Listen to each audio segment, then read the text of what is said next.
right, what is going on, guys? It is Adam aka Marf, and this is Marfoogle TV. Today, we're talking about a lot of events that have just gone down in the last 24 hours. And just to get right into it, a think tank close to the Kremlin says Russia should consider a demonstrative nuclear explosion. Now, the reason why this is important is because of who is saying it and what think tank. As far as the think tank that they're talking about, it is a prominent think tank that has actually made suggestions that the Russian government has taken directly from them. A senior member of a Russian think tank whose ideas sometimes become government policy has suggested that Moscow consider, quote, a demonstrative nuclear explosion to cow the West in refusing to allow Ukraine to use its arms against targets inside of Russia. If you haven't been following the last week, other NATO countries are actually essentially agreeing with a gentleman that says, hey, I think we should just take away all the restrictions. And I think it was Jens Stoltenberg who said it, that we should stop restricting Ukraine from using all of our collective weapons against Russia deep inside of Russia. When you start using these weapons, American weapons or NATO weapons inside of Ukraine, and have a NATO soldier most likely operating them, then firing deep into Russia, even though they're at a war, and that's totally okay in a regular war, it is the fact that either an American soldier or a NATO soldier or a French soldier or an Estonian soldier or somebody like that is pushing the actual button. We know this because a lot of it's leaked out, and Germany and others have actually said things about it. Said, yeah, French is down there. The French are already there, and they've got soldiers there. Including a story we're about to cover in the same 24 hours. They're saying that French soldiers and trainers are going to be heading down there. Well, how do these French trainers train people how to be soldiers without being soldiers? Well, that's right. They are soldiers. So you have French troops that are heading down there publicly, and I'm sure that they're just kind of soft easing everybody into it. But this is the beginning. Again, this think tank is saying that they would essentially do what we ended up actually hearing our former president say he would do, or something similar to what he said he would do if any of these guys would mess up, to basically scare us and to say, hey, whoa, we don't want nuclear war. We're not going to bomb back. Well, we'd rather do sanctions. Hey, let's go financial, or let's work this out. Which many people believe that our current administration would actually back down. The proposal by Dmitry Soslov, a member of the Moscow-based Council for Foreign and Defense Policy, was issued a day after President Vladimir Putin warned the West that NATO members in Europe were playing with fire by proposing that let Kiev use Western weapons to strike deep inside of Russia, something he said could trigger a global conflict. Now, we're talking about Stormhawks, we're talking about all of the fancy gear that has been given to Ukraine. All of a sudden, everybody would say, hey, we were telling you not to use this to hit the Moscow or to the Kremlin, but now you can. You can hit wherever you want. You can hit early warning radar stations. You can hit whatever the heck you want. And that would be a huge, huge deal. Again, this is something that will and possibly make all of this escalate a whole lot faster. So we're going to talk about this and much, much more on today's show. We're going to talk about China. We're going to talk about, of course, the events and the comments by a former president. We're going to talk about it all in just a moment. We'll be right back right after this.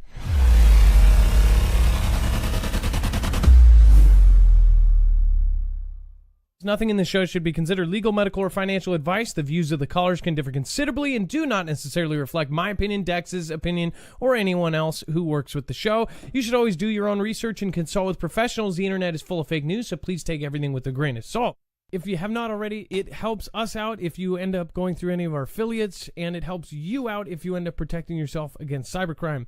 NordVPN is one of the best and one of the easiest to use. If you do not have a virtual private network, it protects your IP address, which is your online identity, which actually connects to your real address and everything else.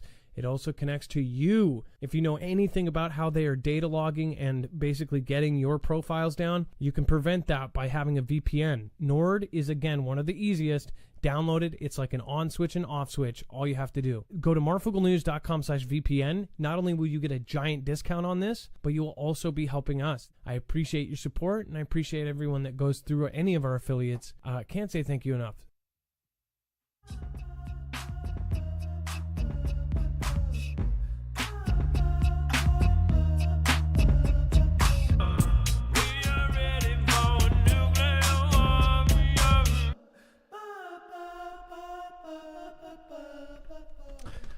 right, what is going on, guys? It is Adam A.K. Marf, and this is Marfoogle TV. Let's head over to the map, and let's bring in my co-host/internet brother, Dex James. What is going on, and how are you doing today?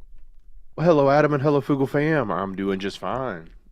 So somebody made a comment, said it's something about old senile, the Illuminati rulers are telling him what to do. One thing about that, like as far as we envision these like 95-year-old people still clutching on power, they have trained their kids and their grandkids exactly like them. So if you think that this older generation, here's my thought too, and I'm sure most of you have actually been around to people like this. Most of you have probably known a rich family that basically they believe that normal rules don't apply to them. For instance, I knew a family. The mom was very rich, owned a huge real estate company. Her and her ex-husband, they were divorced. Both of them were extreme hard R words. Like, we were in the South End. The dad wouldn't even pick us up in Seattle because it was a neighborhood, right? And he would use he would drop the N-bomb all the time. He was just like, he was not even that generation like that was more acceptable in the older generations. He was straight up like the most nasty kind of those kind of people. But it's like those kind of people. It's what's crazy is I did not realize, and my friend hit it very well, but it passes down through the kids, and then it passes down through their kids. And it's something when you do have the ability to kind of sustain your family from the rest of the world and go to private schools and to private this and private that, and have private home shoppers and people going and shopping for you and doing all this, you can keep your family basically exactly in your own belief system for as long as you want. The more money you have, the more kind of separated you can be from the rest of society. So normally a kid would be exposed to all sorts of people and probably come up with their own ideas. But if you think that this old generation of people ruling the world, that them perishing doesn't mean that their kids aren't going to be exactly the same, then you are absolutely wrong. They have absorbed everything from their parents, and then they're going to hand down all of the stuff to their kids. If you look at some of the younger versions of the old, nasty, very scary figures, like Mr. Sor's son, it's like they all have the same exact ideas, only now they know how to use tech and cell phones, right? So very scary. But great comment, though. I wish that if they were old and senile and they were all about to pass and everything would be everything would move forward, that would be one thing. But these people are on a whole other level. They're separated from the rest of us. All right, let's go over back to the map. And so first of all, let's actually go and talk about what they're talking about. They're not actually talking about hitting a target here. They're talking about a demonstration. Now, the reason why this would be a giant deal is in my lifetime, I've not been alive for one of these to actually be fired off and to show it. And especially in today's tech and in today's film and video of high quality video that we could see this. Essentially the closest we could get is watching the movie about the nuclear bomb that just came out, Oppenheimer or whatever. But it says, to confirm the seriousness of Russia's intentions and convince our opponents of Moscow's readiness to escalate, it is worth considering a demonstrative, i.e. non-combat, nuclear explosion. It says the political and psychological effect of a nuclear mushroom cloud, which will be shown live on all TV channels around the world, will hopefully remind Western politicians of one thing, that it has prevented wars between the great powers since 1945, and that they will have now largely lost fear of nuclear war. And I think civilians, actually, that is true. Most civilians don't really worry about it, or if they do, it's more looked down upon. The greater, audience of people, they're like, oh yeah, they're not going to nuke us, and that's not going to happen. Which, again, I don't think anybody's crazy to do mutually assured destruction, but as far as firing off a single or a couple nukes, I think that could happen for sure. Dex, as far as seeing a mushroom cloud on every and this is exactly what would happen. Every news channel, doesn't matter what country, this would be something that would be shown. There would not be a place around the world where they would not show this. I mean, yeah, I can't remember what. I don't even think that we've seen one in our lifetime. I don't know if maybe back in the early 80s or 70s, one of India or Pakistan or China may have done one, but it just seems like even the ones North Korea did were all underground. So when was the last time we've seen a real nuclear mushroom cloud? And I think that would be super impactful psychologically to everyone around the world to see one of those. I mean, just remember how much you know, animosity and excitement it was generated from that cloud in Beirut. And it wasn't even a nuke. That was huge. It was a huge mushroom cloud. Everybody thought it was at first. That first instinct was, oh my gosh. So yeah, just seeing this would be significant. And they're probably the ones that are going to do it. They would be the one to actually do a surface test before anyone else, I think. Yeah, and that Beirut blast, if you forgot about this, let's see here. Let's pull up a couple. There was some really, really crazy images and videos of that. The videos are better than anything because, I mean, they show the before and after of what happened there. Surprisingly, I just looked up Beirut blast and it doesn't show what it did with the videos. If you look at the videos here, so for instance, like when it happened, it literally looked like some sort of nuclear cloud that hit the sky. This was massive. They said that this was a factory that had, what was it, Dex? Wasn't it fireworks? Or they said it was sodium something, whatever. It was a chemical in there. That ammonium nitrate stuff. Yes. The fertilizer. And not everybody believed that. That's a whole other. We did shows on this for a week because it was so absolutely crazy.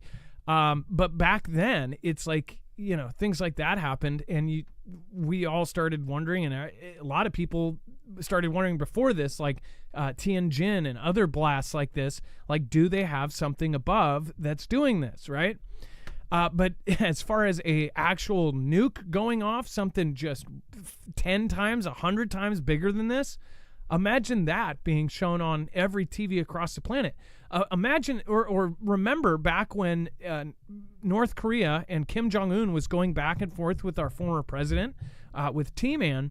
They were the fire and fury comments and them going back and calling him Rocket Man. You can say whatever about yourself, but I will tell you that people were scared. I talked to many people that were like, I'm really scared about this. This really makes me nervous. Because every day there was a ballistic missile launch. There was launch after launch after launch, and then there was comments. And I mean, our president made comments saying, "We'll blast you back into the Stone Age," kind of stuff. Like we'll bring fire and fury you've never seen before.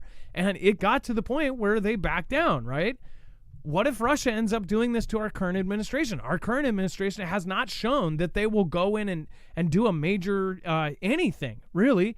I mean, pretty much all of the major stuff was done by the former prez, if it was. I'm trying to think of one that this president did. What was the big thing that JB oversaw? The pull out of Afghanistan? What else? There was something where they took out somebody important. I mean, there was a couple smaller ones, but really, there hasn't been much under this president. Obviously, the president before T-Man took out Osama bin Laden, supposedly. It's like, these events, these are huge world history events that we watch live now, and it will turn around. So JB did Soleimani or did T-Man? No, T-Man did. You said Osama. That was Obama. No. That I know. I said before T-Man, the person who took out. What I was saying is that Obama took out Obama took out Osama, and T-Man took out Soleimani. JB hasn't really taken out any, he hasn't done a major aggressive move. Their idea of aggressive was sanctions and tariffs and all of these things. But really, the world has gotten around all of those. And now everybody blames this president, whether it's actually his fault or not. They're blaming him for bringing all of these adversaries together at the same time. Many people believe that he's kind of somehow in on it. Whatever you may think, it's like we are now at the precipice of a massive event. So this is getting crazy. What do you think would happen?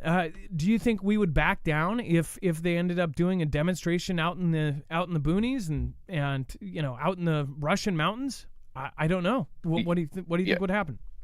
Adam, you're 100% right. I mean, look, it's one of those things. If it goes down, I mean, sure, if it happens on the battlefield, that's totally game over. That's a much bigger thing. But just whoever shows this sign of strength is going to have the upper hand.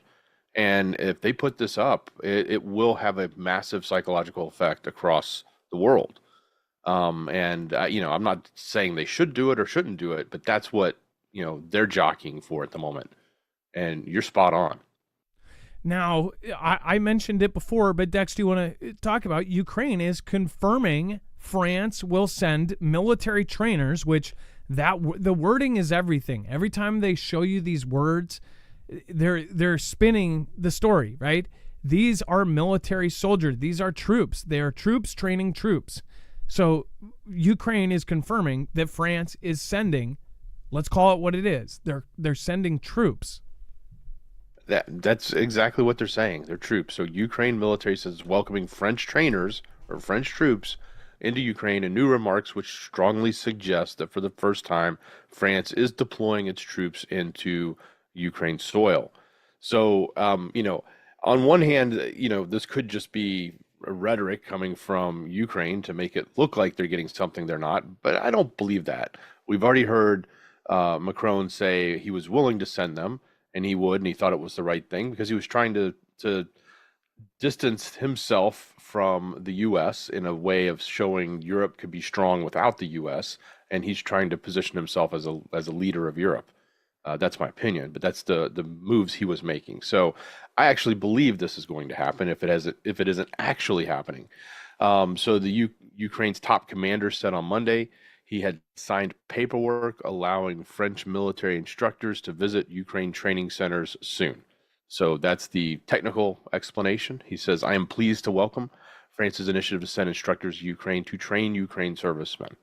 So, a lot of times the training we've talked about in the past has been all across the border, either in Poland or in Germany, or even all the way back here in Oklahoma. We had, service members from UKR come all the way back to Oklahoma to train. On Patriots or something else. But we've not really said, hey, NATO forces are going in and training. So this will be a big change. And then, of course, Putin is responding to it. He is, absolutely on top of this one. And again, Putin says that French military's appearance in Ukraine is a step towards global conflict. French mercenaries have been in Ukraine for a long time, and the appearance of the regular military there is another step towards global conflict, or at least that is what Vladimir Putin said on Tuesday. France has repeatedly denied Russian allegations that there are French mercenaries in UKR. Paris says it has not ruled out sending out military trainers to UKR in the future, but it has made no decision to do so. So this is, again, right around the same time. Now Ukraine is saying we're welcoming these trainers. And one thing I thought of, what if there's an angle like UKR says this out loud to get the reaction? What if France hasn't actually even said it yet, but now France is like, oh, you kind of put me on the spot here. Okay, here's the trainers. But I doubt that that's how it's going down. This was talked about months ago, in my opinion, if not years ago, because the comments by Macron in the public have been extremely positive towards this. He has even been negative towards people that question this. They're like, hey, pony up. Don't be a wussy. We might have to go in there because if we don't go in there, they'll be coming here. So with this, it's like it is a step towards global conflict. I don't know what else to call it. I hate to say it, but I agree with his view on this. Like, boots on the ground from NATO soldiers is a step towards global conflict. But that's where I think this is going to go. Where do you think it's going to go? Let me know in the comments down below. Or in the chat. Let's hop over to the chat. We have Terry Quinn. We have Artificially Colored. What is happening? EG Tank Games. Nice to see you. Jonathan Floming. Nice to see you. Team Alaska. Lord Andrew. Luke Chassé. We've got Tammy Lee. Thank you. Marfoogle and Dex J. Feel better soon. Both of us kind of came down with something at the same time. You can kind of still hear Dex and kind of still hear me, but Dex, I think you sound a little bit worse than me. because of your nose, but you sound a lot better than you did yesterday. And then, yeah, I still feel good, but yeah, I know I don't sound good. And then we've got the OHIO in the house. The OHIO, Ohio in the house. We've got Oregon, California. We've got Florida. We've got Texas. We've got Buckle Up, Buttercups, Gorilla, Gunslinger. Nice to see you. Jammer One, our wonderful mod. I don't know if we've seen Ilea yet, but Rip Curl, if you're here, and all of the other mods, thank you so much. Make sure to go thank them by going over to marfooglenews.com/friends. Virginia Olson, Comet Moon, Carol, Steve O. Peacock. We've got the Enlightened One, Poco Loco. We have Alan Brooks, Ecto1, one of my favorite names in the chat. It wasn't me. Mr. Hubo Diggs. We've got Lisa Isbell from Alabama. We've got Cincinnati in the house. K. Parker Frazier. Idaho is in the house. Amarillo, Texas. Milan, Michigan. Nice to see you. And then we've got Nebraska. We've got the Moon in the house. Apparently Crux is up there watching us. And then Faith Parent up over in California. Nice to see you guys. California, you are in the same hell that we're in Washington with all of your prices. Gosh, I think California was above us for living cost. It was to live comfortably with the family of 4 in Washington. It was $275,000 a year. Now that's not what everybody makes, so obviously nobody lives comfortably. But that means like being able to pay your bills, eat, to live comfortably, to not worry about things, right? In California, I think it was something higher than that. I think it was like $278,000, and then it went like Hawaii at $295, and then it went Maine at $301,000 a year for a family of 4. That's insane. We're a family of 6, so yeah, and not making half of that. So yeah, comfortable. What the heck is comfortable, anyways? Krista Magdalene, thank you. Lord Andrew and Prophecy 333, thank you. Artificially Colored, Mitch Duran. Ed Whitson, thank you. Let's see here. Barbie Burns Fat, what is happening? See here, think. And yeah, Ed Whitson, that's the priorities of the, yeah. A gallon of milk is $9, but if you want to get screwed up, you can pay $3, right? Wrap it up, Marf. No glove, no love. Mr. Hubo Diggs, we will get going. And then it's getting bad. Julio Dawn and Beans and Frank. Hunt Outdoors, Nuke Test, don't scare me, LOL. And I bet you there's a lot of people that really actually wouldn't mind seeing them because it is such a crazy, fascinating, cool thing. But I guarantee you a majority of the people around you will be absolutely nervous. They probably won't tell you they're nervous, but I don't know. It might even help people get prepped. I don't know. There's almost a silver lining to that, right? I think a lot of people would start going out and actually getting more than 3 days of food in their pantry. And then Dex, you want to go over Putin promises? Yeah, most certainly. So he is now saying serious consequences to the small, densely populated European countries that are calling for Ukrainian strikes on Russia. So more specifically, this is some of the Baltic countries, but the Russian leader says that any European countries should rethink their calls to let UKR use Western arms to strike his country. Quote, so the officials from NATO countries, especially the ones based in Europe, particularly in small European countries, should be fully aware of what is at stake. They should keep in mind that theirs are small and densely populated countries, which is a factor to reckon with before they start talking about striking deep into the Russian territory.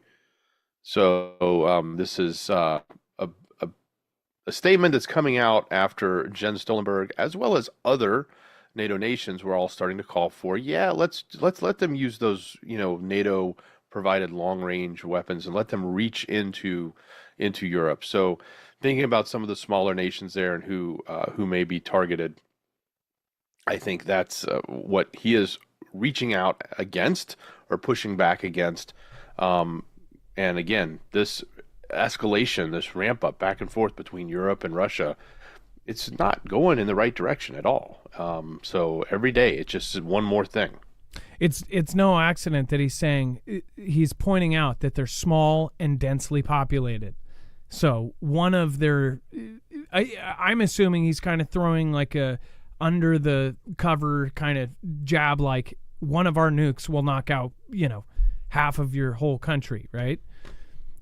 It says, so these officials from NATO countries, especially the ones based in Europe, particularly the small European countries, should be fully aware of what is at stake.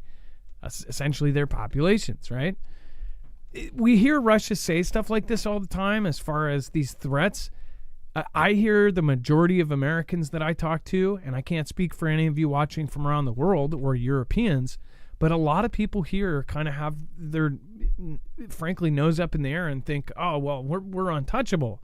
I don't think that you should underestimate your enemy ever, especially an enemy that's a freaking world-class chess player and chess master and a former KGB agent that has learned from, literally decades of these schools that they go through to be the most savage people in the world, and literally I cannot believe some of the things that these guys go through.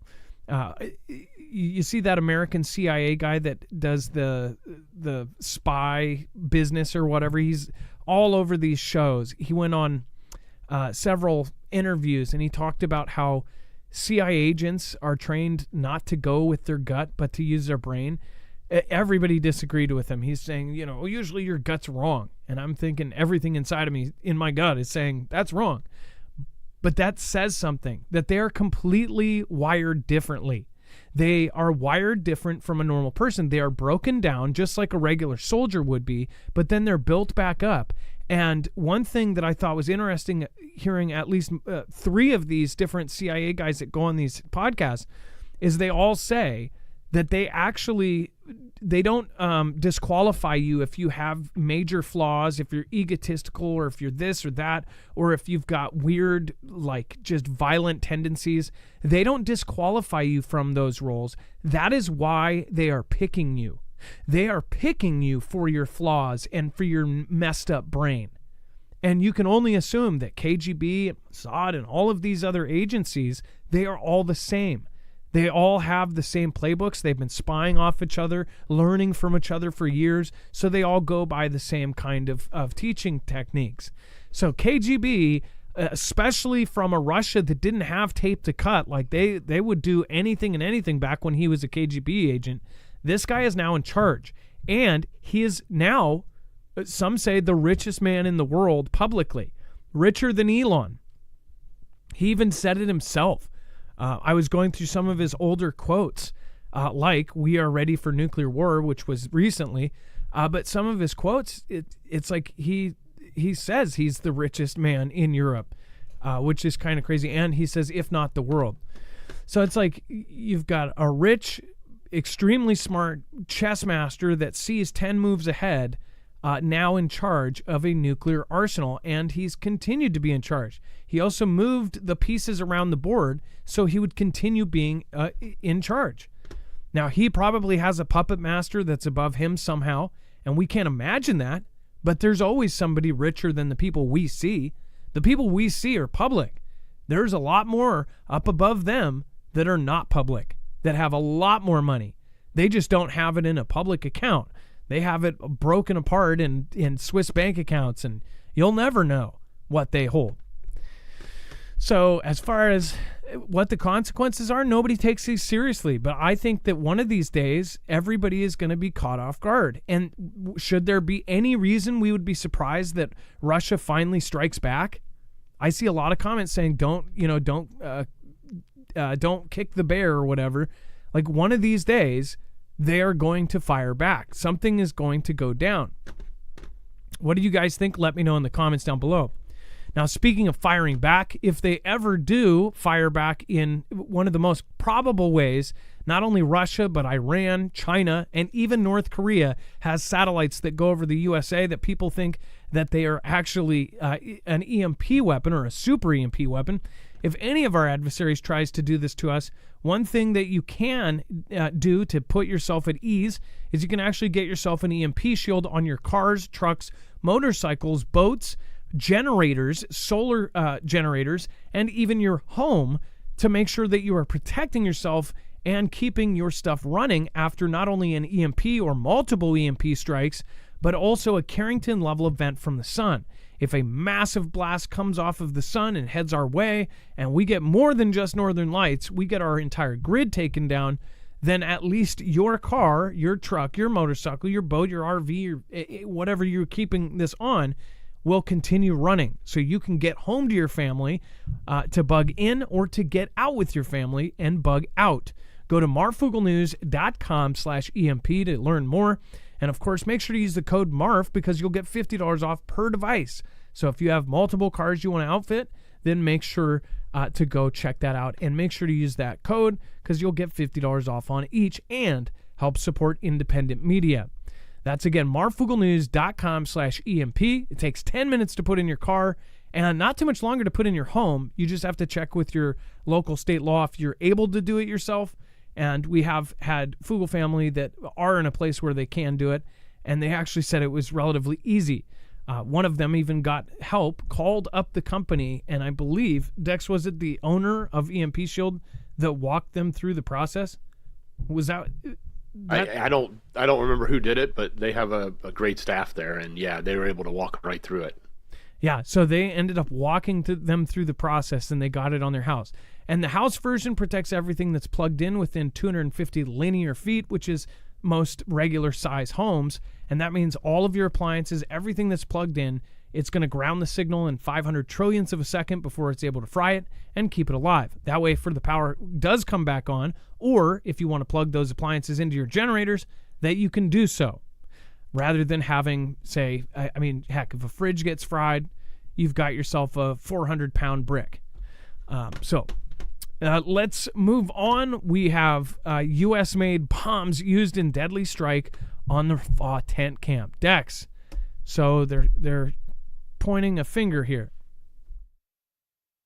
Yeah, they sure are. So this is, on one hand, we had all of the ire at, obviously, Israel for doing this because this massive strike, took out so many people, like 45 people were affected, and only 2 militants that they were after did they actually were able to, I guess you could say, get through that strike. So the rest of the Middle East is upset about this, and it's fueling a lot, and we'll talk about that, what it's fueling. But now we've got a report coming out saying let's make sure we point the finger also at America, and that's what they're saying now is, hey, don't forget that the munitions that were actually used in that are American made and American supplied. So that's the report coming out. I think it's really a big finger point back to the U.S. and to our administration. I think it also helps fuel that fire because it's always been one that is at Israel and is at the U.S. as well when it comes from the folks in the Middle East or the supporters of the opposition side of Israel. So they've always pointed at us, but they want to make sure that, just like we said, hey, we don't have anything to do with it, or we didn't, we didn't take out the helicopter, or we didn't do any of these things. They always want to make sure to find a way to make sure that we capture as much of the credit, if you want to call it that, or negative credit as possible, so that they can direct the energy towards us from the folks that are going to do what it is they do. And I expect to see more of that, and we'll talk about things are already popping off now. Yeah, and as far as popping off, Turkey's Erdogan calls on Islamic world to take action over the Strip. So Erdogan, however you want to say it, the Turkish president, Recep Tayyip Erdogan, on Wednesday called for the Islamic world to take a united action following the latest strikes on the Strip. It says, quote, I have some words to say to the Islamic world. What are you waiting for to take a common decision? Erdogan told lawmakers at the AK party. Says Israel is not just a threat to the Strip, but to all of humanity.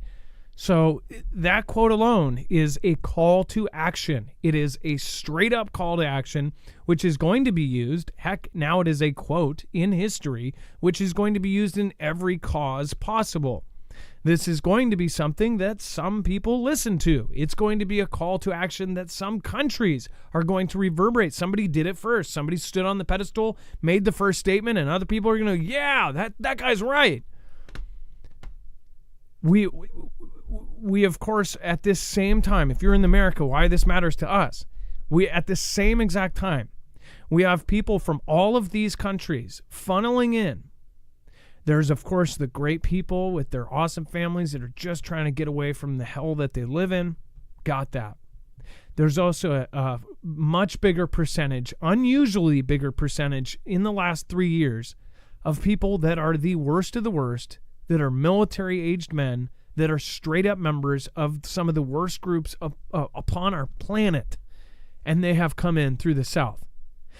So when you think about this, you think about how we are always connected in somehow, whether it be, oh, well, they helped them do this, or they helped them do that, or they lent them their machinery, they lent them their weapons, they made the weapons that did this. We here in the U.S., and if you're in Europe, you guys are, some of you are supporting them as well. You are then the target via this whole call to action. So we already have now threats from every country that is on our adversary list, and we have warnings from our own governments and from our own agencies, 3-letter agencies that are not against lying to us, but they are also saying that there's a huge risk of nationwide events. In fact, yesterday we just told you that they are threatening the IS and IS, put those all together with a K at the end. They are threatening the Nassau Stadium on June 9th, 2024, in just a few days from now, in about 10 days or 11 days. They put out a poster showing drones above the stadium with a guy with a snipe on his back and says, "You wait for the matches while we wait for you." Very creepy. It's a stadium that holds almost nearly 40,000 people. It's a very kind of freaky comment. Now, hopefully nothing happens that day. But one thing we have to think about is that's going to start kicking up, especially as all of this goes down in the Middle East. It's only going to gather moss on the rock as it rolls down the hill. Do you guys disagree? Let me know in the comments down below.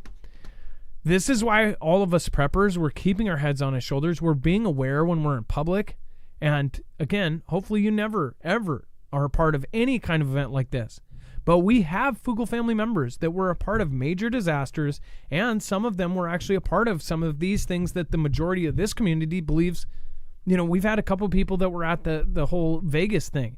Like they got caught up in whatever that was, whatever you want to call it. They were caught up in that, and they were right there when it all happened. It's like there's people that just are there, right? Well, they're talking about nationwide events, and now they're doing a worldwide call to action to the Islamic world to take action, right?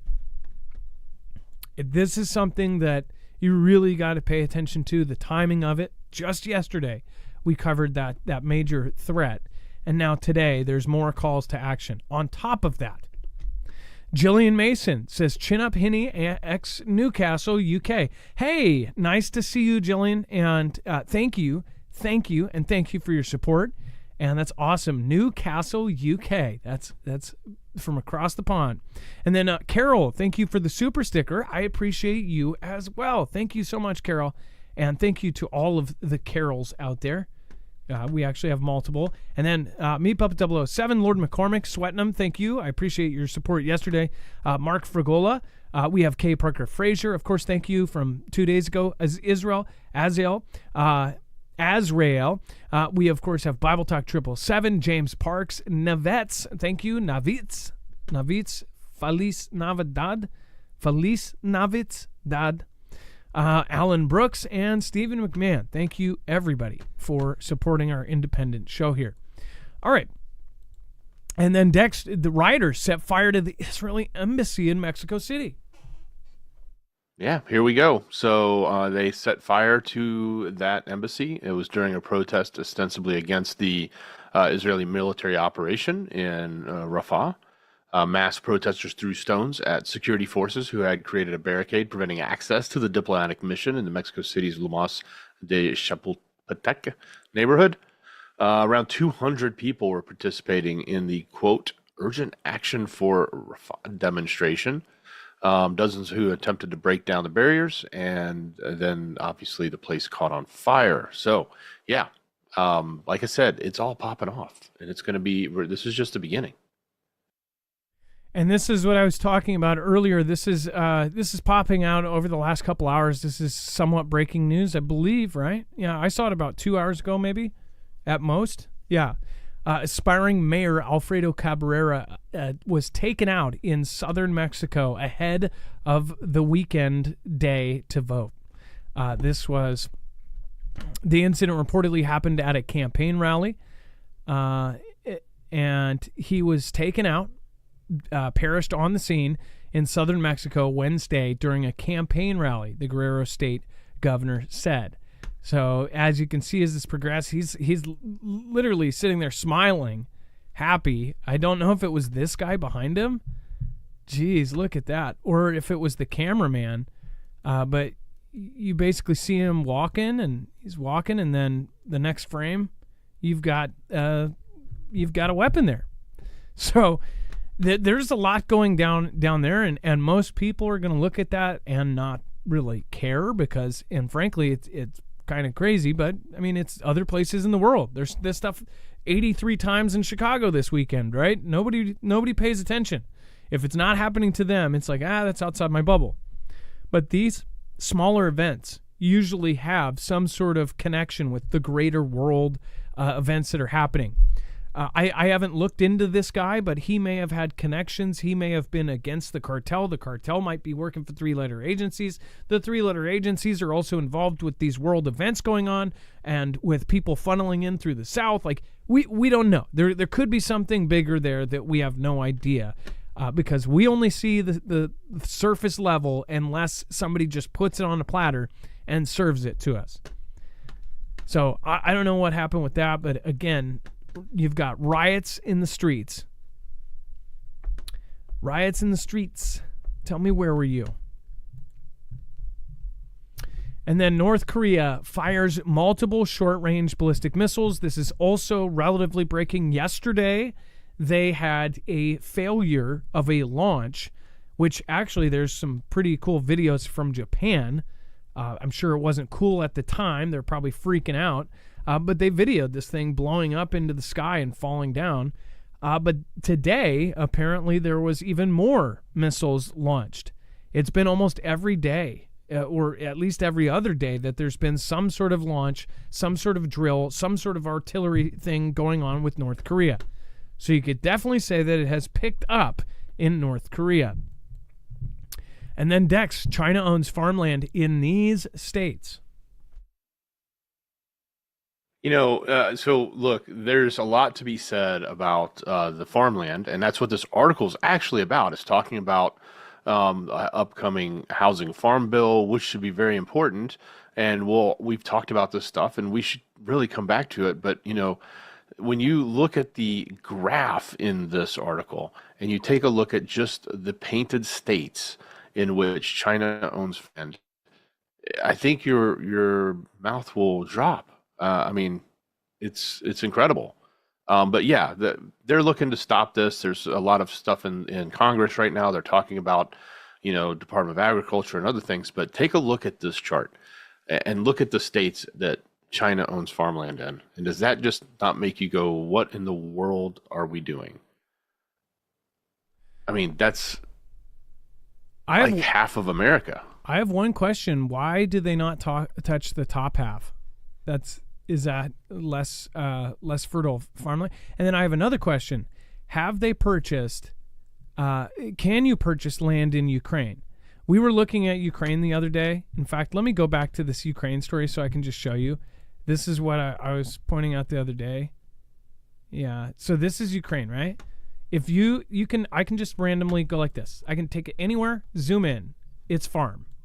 And you've probably heard by now, but it's some of the best black soil in the world. It's some of the best farmland in the world.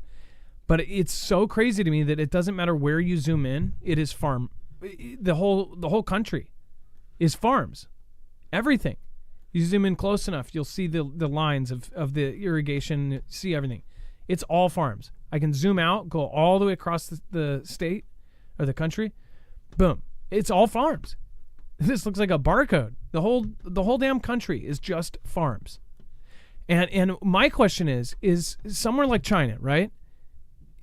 Almost every country allows, if you spend a certain amount of money, you can get citizenship somewhere. But can the CCP invest in UKR? I want to know. And this sounds, I've never heard anything about this kind of thing. I just found your answer. I was searching real quick. They own, a few years ago, as of 2022, when this article was written, they have purchased 1/10 of Ukraine's arable farmland. Sorry. China has bought nearly 1/10 of Ukraine's farmland.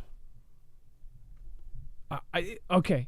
I just thought that when I saw this map of the United States, I'm like, wait a second. They're buying up all the primo farmland. And then you look at Ukraine, they own 1/10 of the, and that's the entire country. If they own 1/10 of the farmland, that means they own 1/10 of Ukraine. I mean, where show me a place in Ukraine where there isn't farmland. I cannot find one. I'm serious. It's like there's little kind of plots with houses and stuff, but then you go right outside and it's farms. I'm literally trying to go to almost any place here. I don't know if there is a place in Ukraine that isn't just farmland, other than the small cities, right? Boom, farmland. And Adam, they've also invested, aside from the U.S., they've also invested in France and Vietnam. How much do they own of France? It doesn't say. Oh man, research that one. That would make sense. And I don't think it's just those two. I think there's a lot of other locations they bought too, but those are some big names, so to speak, right? Obviously, significant purchases. I mean, is this not clear what China is doing right now? And they are hoarding on top of all of that, on top of owning that property. They are hoarding half of the world's wheat right now, whole grain, or half of the world's whole grain. But they're 20% of the population. They're preparing for a large event. They're preparing for sanctions. They're preparing for war. They're preparing to be cut off from half of the world. And they're keeping enough to feed half of it. It's pretty insane if you ask me. Yeah, it's going to be absolutely nuts in the near future. All right, and then that's just mind-blowing. Speaking of food, if you don't have your own supply of food, highly recommend going and checking out marfooglenews.com/prep. This is powered by My Patriot Supply, so they have freeze-dried food. This freeze-dried food is packed into Mylar bags and then sealed, and then depending on the size of the package, you can say get a 2-month package, or a 3-month package for a huge discount. It is actually kind of like getting a Costco package of freeze-dried food, only much better. In fact, I think it is better. I think they may have something like that at Costco, but gosh, some of their stuff is super expensive. As far as this is one of the most affordable ways to get yourself certain time amounts of an actual freeze-dried food and a variety of it. Go over and check it out. Again, freeze-dried food can last up to 25 years. As far as the price of freeze-dried food, it has tripled in the last 4 years. If you can only imagine where it's going to be in 25 years from now, that's why some folks look at this as an investment. If you bought this today, if you bought even a 3-day kit, a 72-hour kit for your go bag, in 5 years from now, I bet you the price of that same kit is probably going to be triple or quadruple. In 10 years, it's going to be 10x. In 15 or 20 years, it might be 20x. So, no, you wouldn't probably sell it, but you won't want to spend 20 times that much when you already have it, and you basically paid 20 times less than what it will be in 20 years. So go over to marfooglenews.com/prep. This is also protection and a hedge against hyperinflation.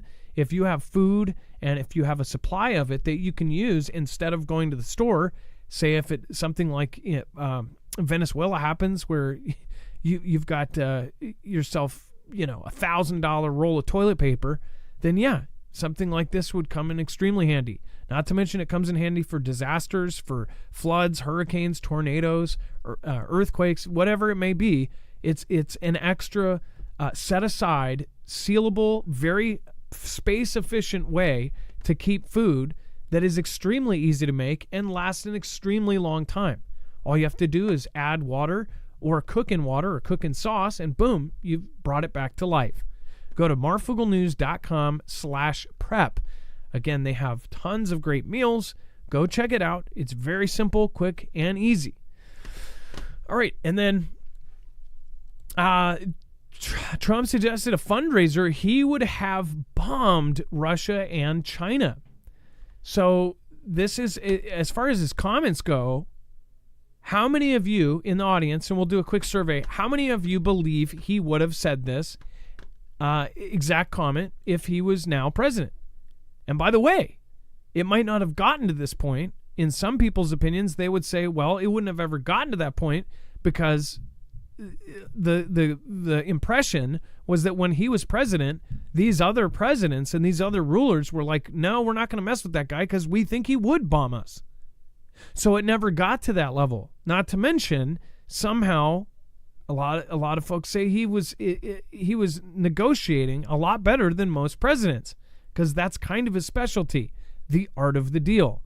Now, whether you hate him, you totally think he's disgusting, or you absolutely love him and you think he's the best guy in the world, most people agree he's got these 4 years to show that a lot of things did happen.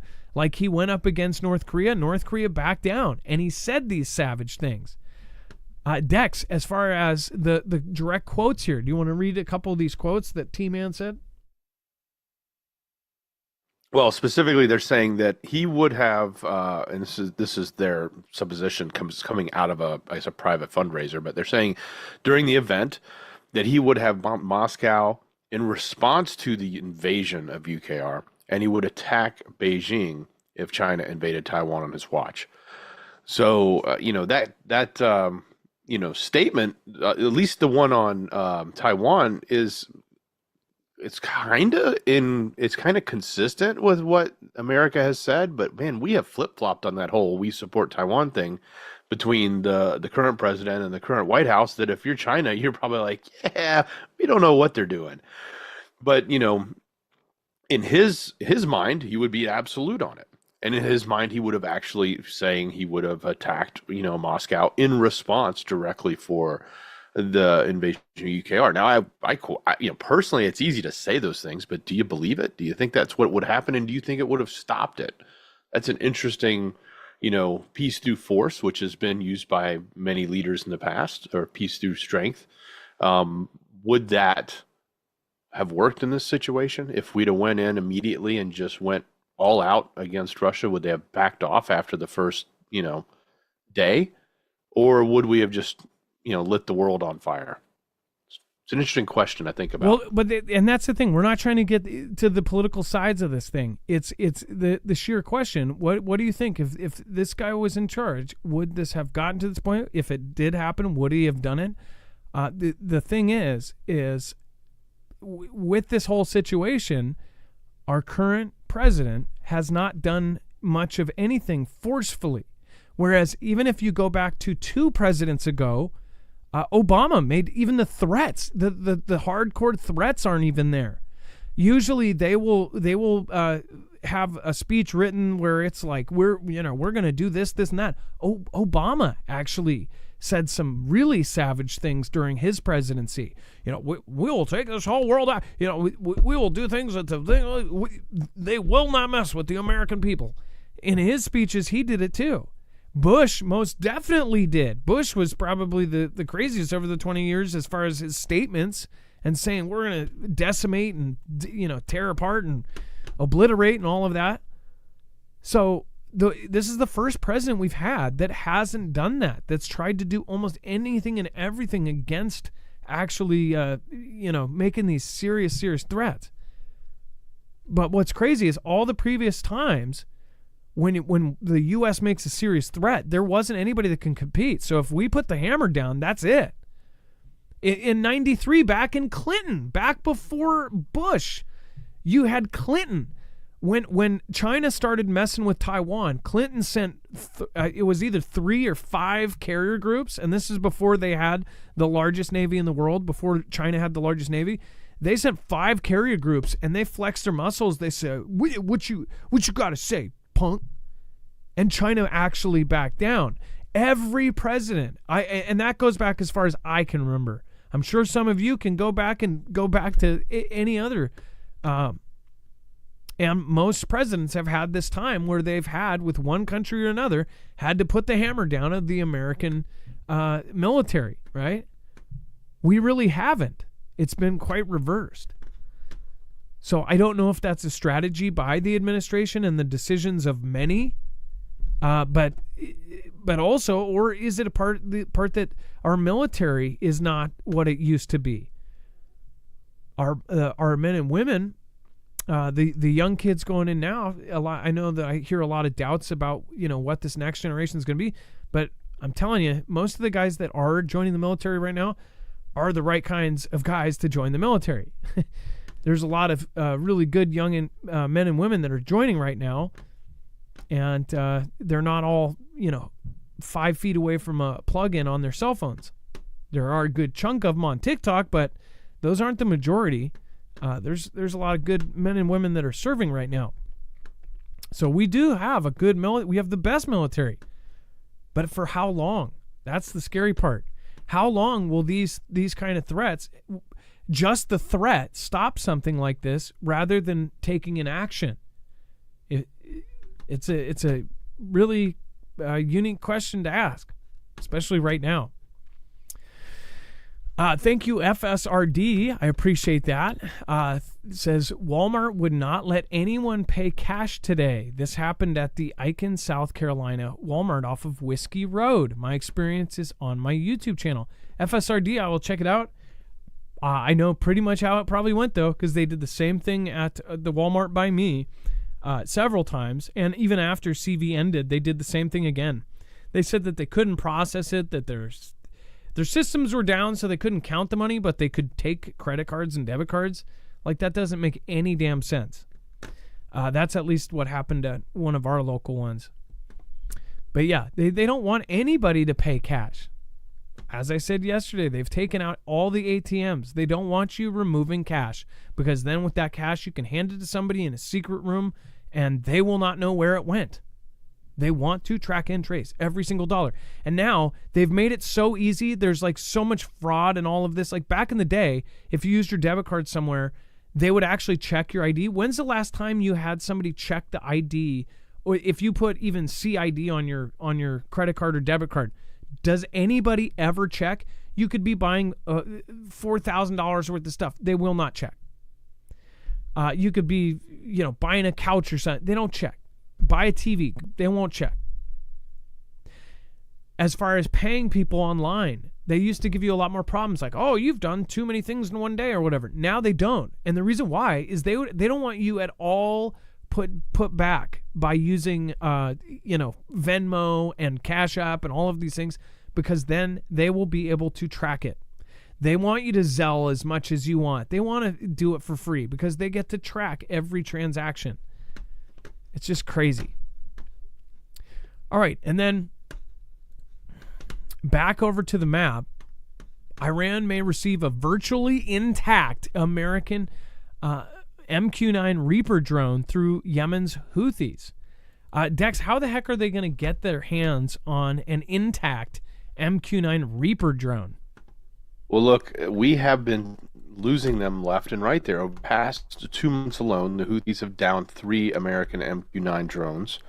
And they're suspecting that based on the pictures, and we have a picture of this one here, that it was possibly forced to land.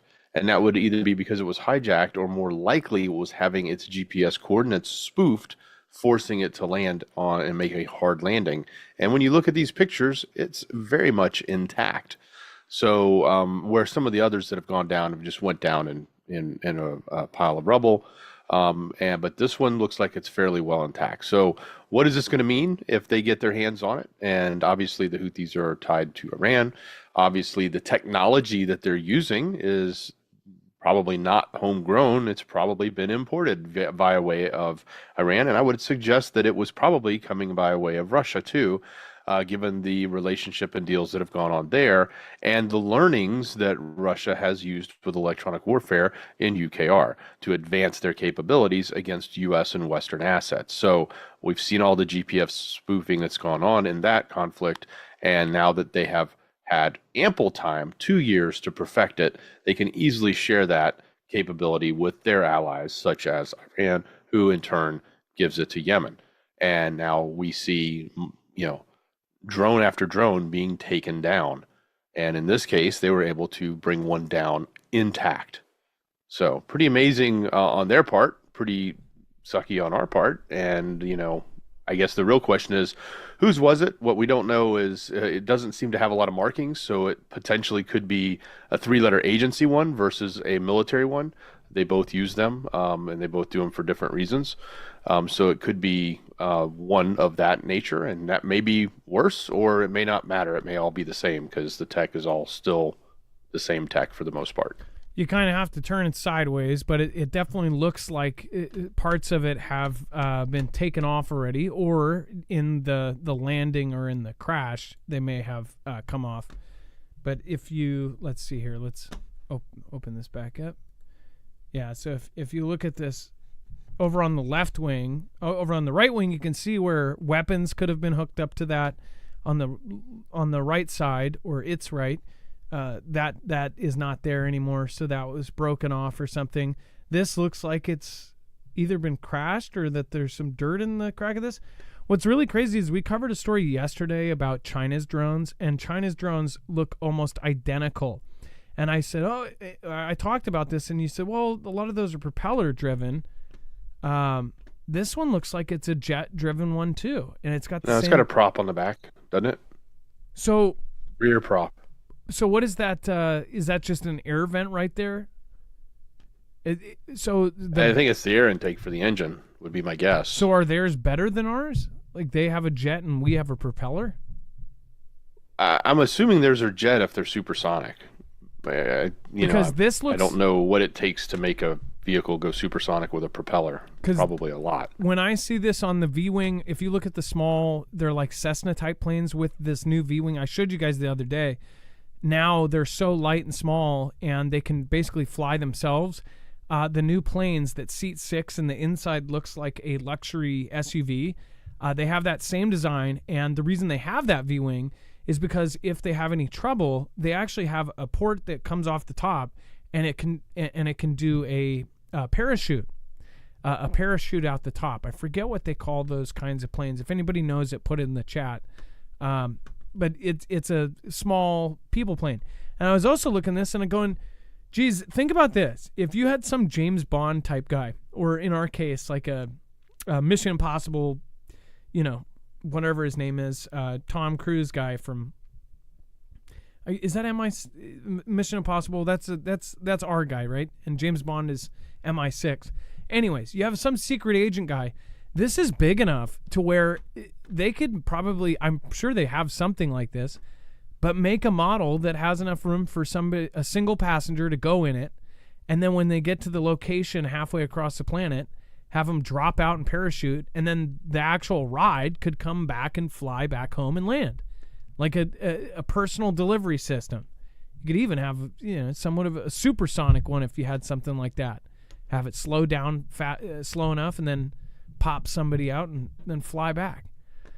But it's just crazy because they keep talking about how they want to be able to get cargo and any kind of load to anywhere in the world within 30 minutes.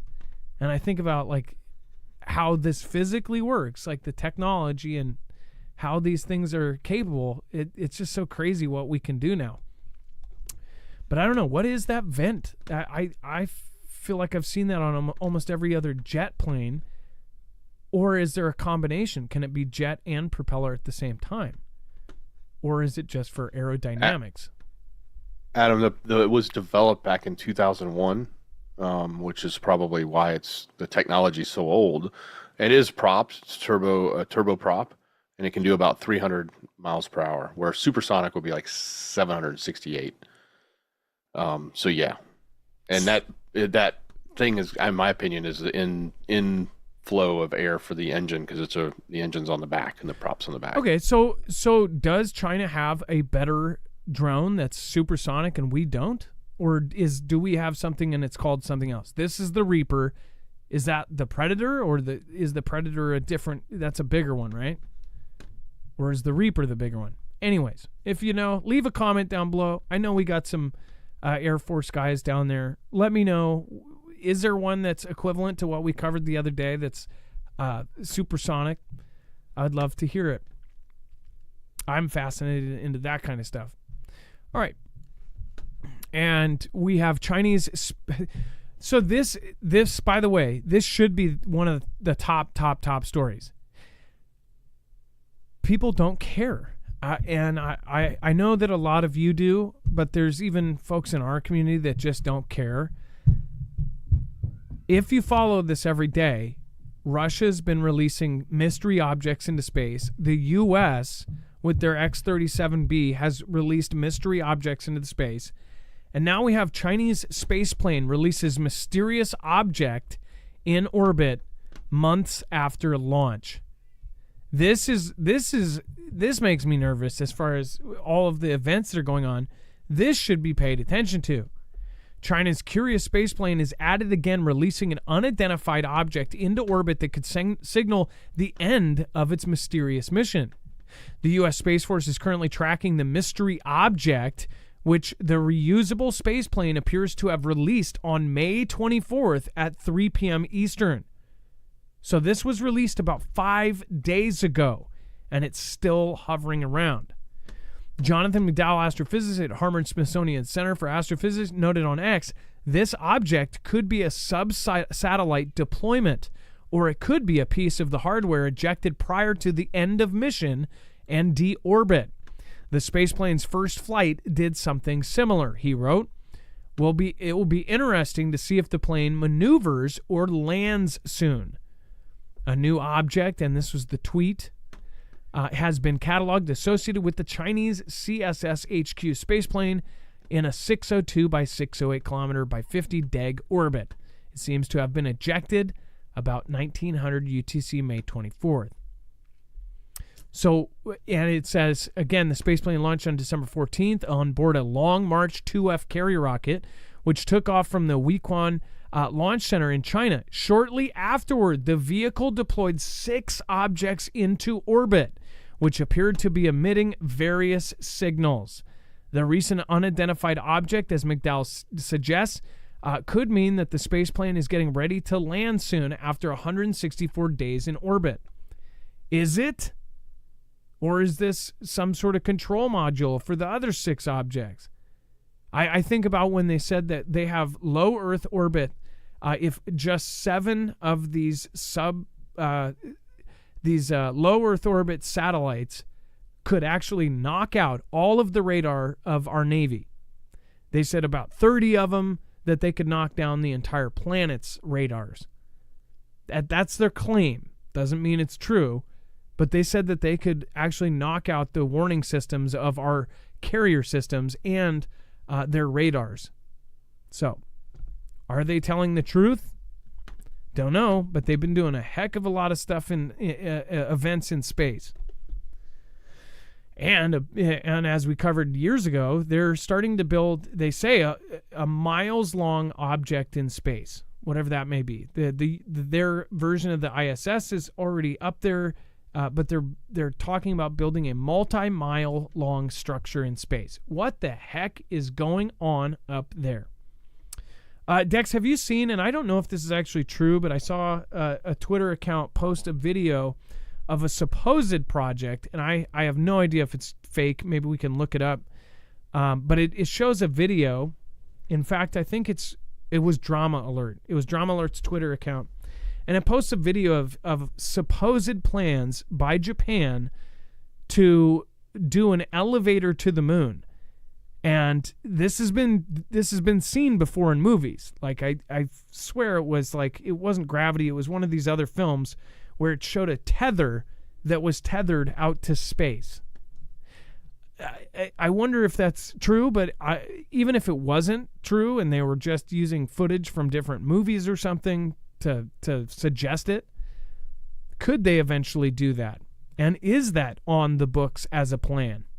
Could they put something in orbit at certain speed or something and then tether it to the planet?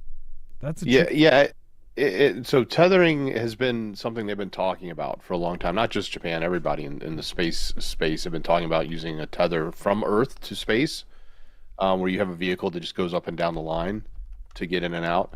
And yeah, I think has been discussion in Japan about even doing one that would go from Earth to the moon.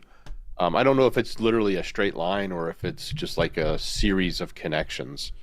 Think of it sort of like railway, but a tetherway from one location to another. But yeah, that's what they've been talking about. It seems pretty audacious, though.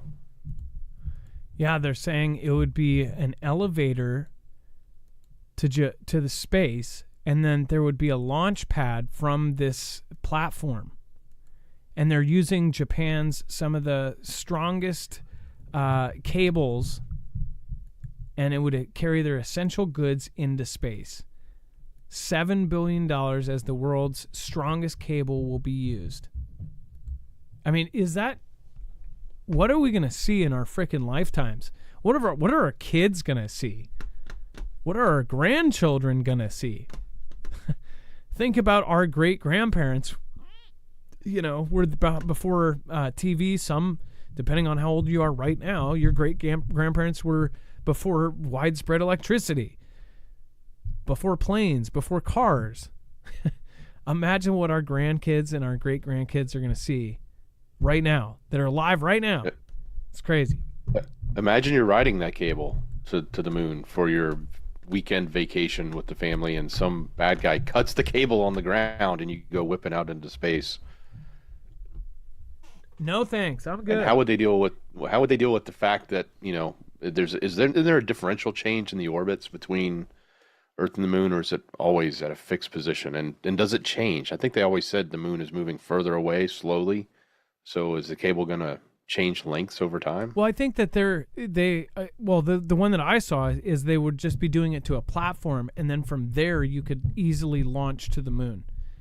I don't know if yeah, I was thinking think of train stations. You'd go section by section. You get into space and then move a big chunk here, move a big chunk there, move a big chunk there, and then get to the moon and then go down to the moon. So multiple connections.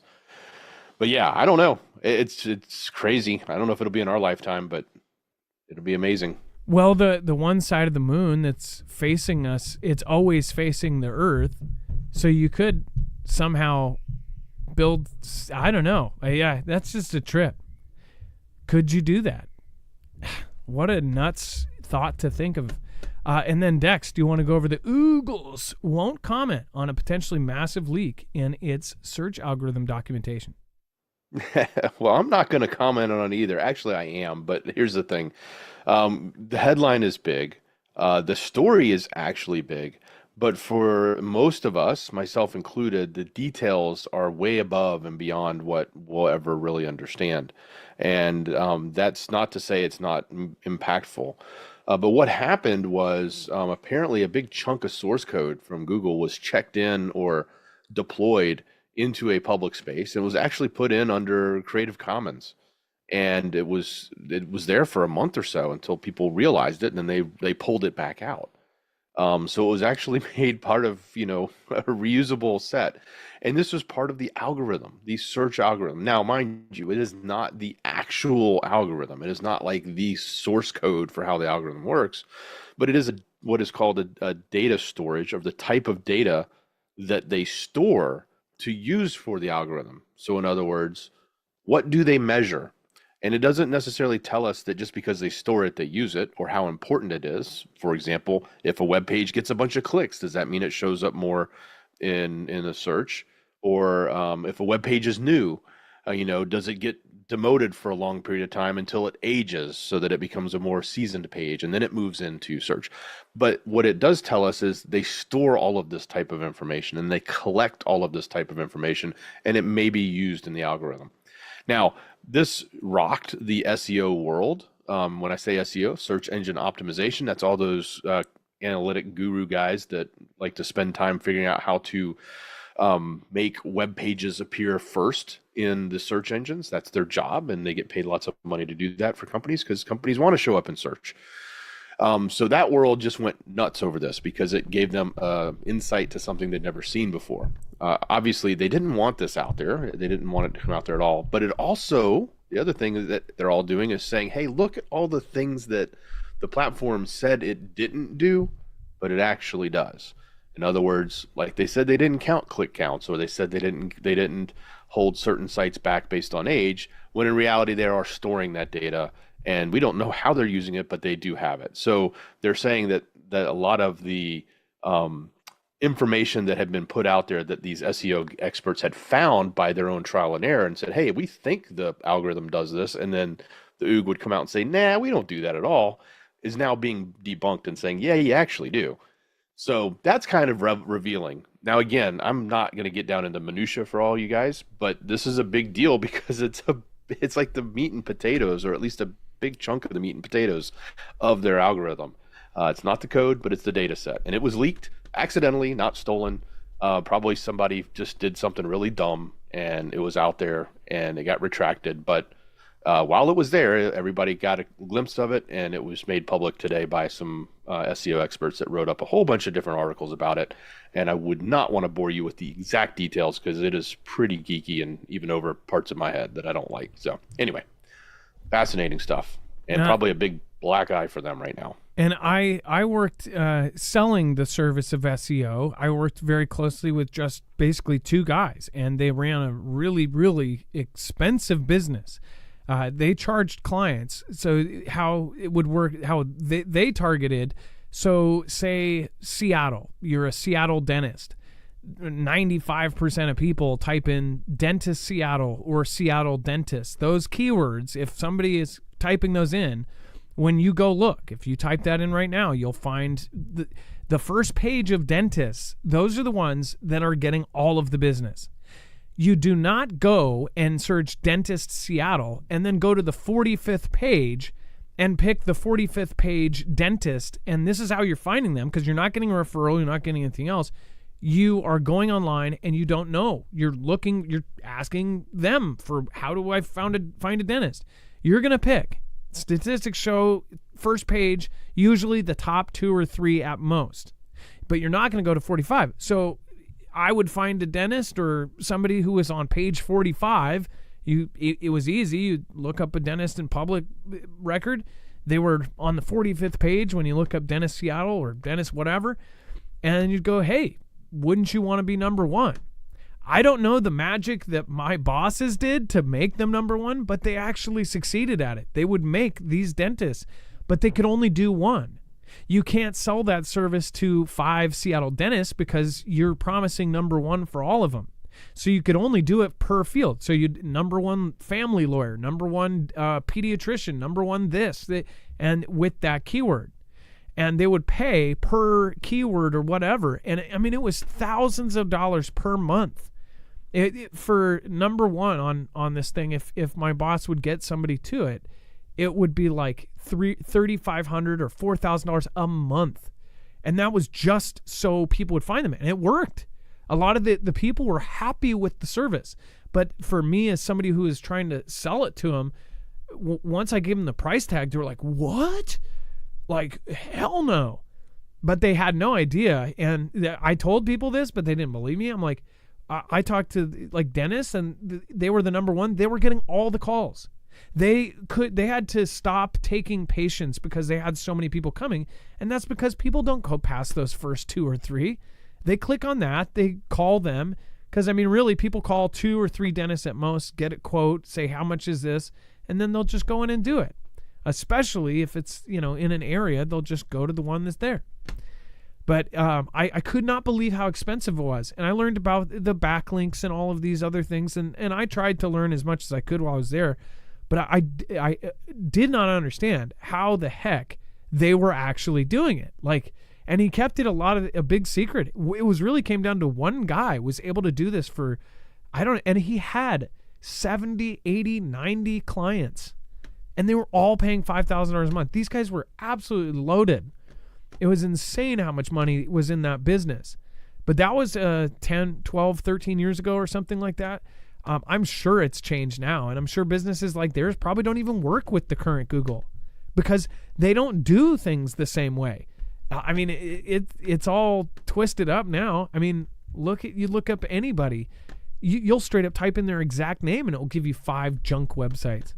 It's crazy how bad it is. And then before we move on, make sure to go check out Energy. If you have lost your power, which I believe almost every single person here has, then you know how crappy it is not having power. Having electricity is a huge thing, and it's going to be even bigger in an SHTF situation. If everything hits the fan, for you to be able to have power and have power every single day would be absolutely huge. Even if the power doesn't come back on, if you have something like a solar generator, all you need is solar panels and you will have power not only producing, but storing into batteries. This is called the Flex Tactical. This is the one I recommend. Again, it is one of their toughest models. It is the same model that was just picked by the U.S. Army under the STTR Phase 2 contract. It is expandable up to 96 batteries. It works a lot like a Lego brick, so you can stack them, connect them with the 1,500-pound latch system. They're steel reinforced frames. They have built-in heaters into every battery, and they're even making different connectors. So if you already have the Flex 1500, in the near future, you'll be able to actually mix and match and all sorts of other cool things. So this is really cool. And again, if it's very easy, people don't think, they think it's complicated. It is a turn on, turn off kind of thing. If you're plugging in solar panels, you plug in a solar panel. If you want 2 solar panels, you daisy chain it just like Christmas lights. Imagine doing Christmas lights along your tree. You plug one into the end of the other, and then you plug it into the machine. Super easy. It's quiet, though, too. It is silent, so nobody's going to hear you have one. If you're trying to be a gray man, you would want to go solar. Even if you already have a gas-powered generator, this is an amazing, amazing addition, and you really should have both. Not only can you store the power, you can actually plug it into the wall and get power while you do have power. And the second your power goes off, you'll have that stored and ready to go the second the power turns off. Go to marfooglenews.com/energy and you'll get a huge discount with the code Marfoogle, and you'll be helping our channel. This is the only downside, and I tell you guys this because it is a wait. It is anywhere from 3 to 7 months, and and I'm sure that's going to change over time. But the reason why is because not only they're doing all these crazy contracts, they've got the Army and everything else, but one of the main reasons I believe is because of the lithium fight that is going on right now. And the fight over lithium as a resource is only going to get worse. So again, I would try to get your name on one as soon as possible, especially if you believe things are coming sooner than later, then you definitely want to try to get your name on one sooner than later. Go to marfooglenews.com/energy, INERGY. It is one of the finest made machines that I think exists, especially with all of its features. So go check it out. I really do think that this will end up saving lives, that this could end up saving your comfort level during a storm. It's absolutely amazing to have, and it's portable. You can use it for work. I use my Flex Tactile and my Flex 1500 all the time. Every time we go camping, we take it. Every time I go and use my tools, I just did a fence about a couple months ago, brought it with me. I was able to charge all my tools. It was very, very easy. So go over and check it out, marfooglenews.com/energy. All of the affiliates that we do help support us. Again, we are on our own. We're up against behemoths. So thank you guys for being patient. But do know that every affiliate we have chosen for a reason. We keep the same affiliates. We don't just sell you Chinese made in China flashlights or something. We don't rotate them out every 2 days. We choose things because of their actual value to you and how they would help you in a disaster or save your life. So go check it out. Thank you guys for doing so. And then, is China stockpiling resources to prepare for war? Yes. And they're doing it on such a massive scale. It is absolutely it's unmistakable what they're doing. They have looked at the patterns of all of the other countries that are at war, all of the sanctions, everything that happens to them. They get tariffed, they get sanctioned, they get restricted, they get their money frozen, they get all of this. And what are they doing? They're pulling all of their money out of the United States. They're putting all of their money into gold. They're storing wheat. They're storing corn. They're storing natural gas. They're storing oil. They're storing gold. They're doing this because they are about to do something that big bad America is not going to like. Now, Dex, can you add a couple comments to this, and then I'm going to point them over to our short. Yeah, I mean, look, this is all the more reason why we prepare. I mean, we prepare because we know things are going bad. They're preparing because they know things are going bad. They're heading in a direction. They know that what they're about to do is going to be a conflict. They're going to take Taiwan. They've actually said that publicly. They know what's going to come from that. They know sanctions are coming. They're preparing, and it's clear the amount of investment they've made in oil and gas and wheat and corn and all sorts of other things. I mean, look at this chart right here. I mean, the fact that this, gold, Central Reserve golds are going up over time, and the holding of China specifically just skyrocketing. That doesn't happen unless, something big is going on. So, get prepared. That's what this is about. Like, what is it going to mean to us? Because if this war is coming with China, which we know there's something already coming between Europe and Russia, it's going to affect us right here in America. It's going to affect our sons and daughters, whether they're going to be drafted, whether they're going to have to enlist themselves, and what are the consequences of these conflicts to our pocketbooks, to our inflation, to our jobs, to everything around us in real life. So now more than ever is a time to be prepared for things like this. Yeah, and you can see it was consistent all the way up until October of 2022, and they are essentially putting every extra dollar, like, oh, grab the tip jar, we're going to put that into gold too. Oh, sell the car, we're putting that in. Oh, sell the house. Oh, sell the land. They're putting every penny into gold right now, and they've gone up every single month. They're grabbing more and more and more and more and more and more and more and more. That's me looking at the future chart, by the way. That was my chair.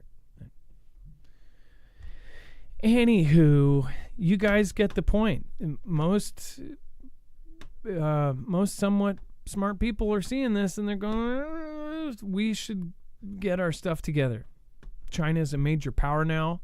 They have the largest navy in the world. They have the largest manned army, and they are quickly catching up on nukes. They say that in an insane amount of time, they are going to match our nukes. It's not good news. I would rather not be required by law to have an app on my phone where I learn about Xi Jinping's eating habits or his moral beliefs. But if the wrong case scenario happens, that's exactly what will happen.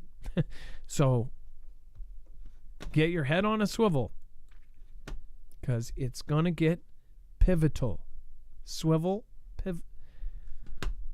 You guys got it. Siesta Adventures, Cirrus SR-22. Yes, that's exactly it. Thank you. I'm going to pull that up. I'll show you guys the plane I was thinking of. And isn't that one of the coolest planes, Siesta Adventures? I'm assuming maybe you fly one, or it sounds like you have your thing is called, what is it? SR-22. Check this thing out. Okay. I mean, it is freaking cool. The interior, look at the interior. I mean, just, that is super, super freaking cool. This is not a car. This is a plane. Okay? Leather seats, they fold up, and you can put your feet up and everything else. And it essentially flies itself. Now, the outside, it has like a V-wing design. This isn't one. Let's see here. Oh, maybe this is the same maker. Okay, but there's actually a V-wing design now, which it is a Cirrus. I know that for a fact. Let's see here. V-wing. Yeah, this one. Look at this one. So this is the new one. Okay, this one is absolutely insane. This is the G7, the SR-22 G7 or whatever. So that's what I meant. It has a jet on the back, and because of the jet and how the V-wing goes, the jet goes through the V-wing, and it doesn't have any propellers. It's a jet, and it's super small and light, and then a little thing comes out of the top with an parachute. So imagine, like, I would feel good about. Like, I've been in a bunch of the seaplanes and stuff like that. I don't feel particularly safe. Every rumble, you feel it, and you're just like sitting there. It's like constant turbulence. It's loud. This thing's like silent as a luxury SUV. It's super quiet. Like, you're sitting inside this like comfy, cozy place, and then you can push a button and essentially have the system do it for you.